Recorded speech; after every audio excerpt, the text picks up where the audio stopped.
Election day in Cincinnati is about a vision for the future. This is what democracy looks like. The question people have to ask is, are they better off than they were? Right? Are they better off than they were 2 years ago? Xavier University political science professor Mac Mariani says individual city hall candidates matter less this election. Voters care more about whether the city is moving in the right direction. Keep our citizens safe. We want to walk freely and safely in our own communities again. Experts say crime and public safety are big issues for city voters. They are the backbone of Corey Bowman's campaign for mayor. Cop after cop that has come to my coffee shop and said that they believe that the crime is up, and they believe that even the stats are false. Mayor Aftab Puraval says crime is also a priority for himself and City Council, which voted last month to boost public safety spending by more than $5 million. We need to continue to prioritize public safety. I understand and I hear from Cincinnati residents that they don't feel safe, particularly downtown. On Monday, city officials placed Police Chief Teresa Theetge on a leave of absence.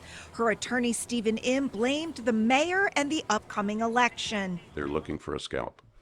They're looking for a scapegoat. Some of the violence this summer, do you feel like that focused more people thinking about local government and the election?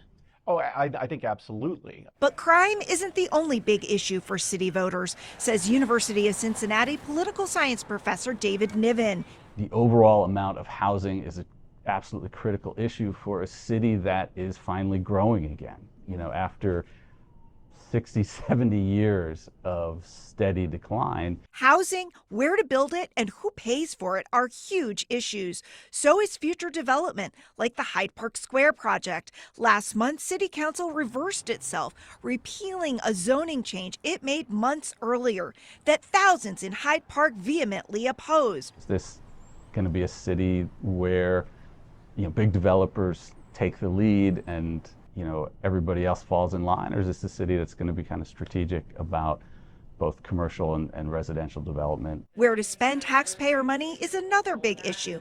To fix roads and potholes or pay off residents' medical debt. It shows the philosophical divide between many incumbents and challengers. The turmoil surrounding the police chief is never good for incumbents. That's what UC's David Niven told me. Even if council, which is all Democrats, doesn't have the power to act, they are the ones who will ultimately be held accountable. That said, Cincinnati is a heavily Democratic city, which means City Hall, in all likelihood, will stay blue.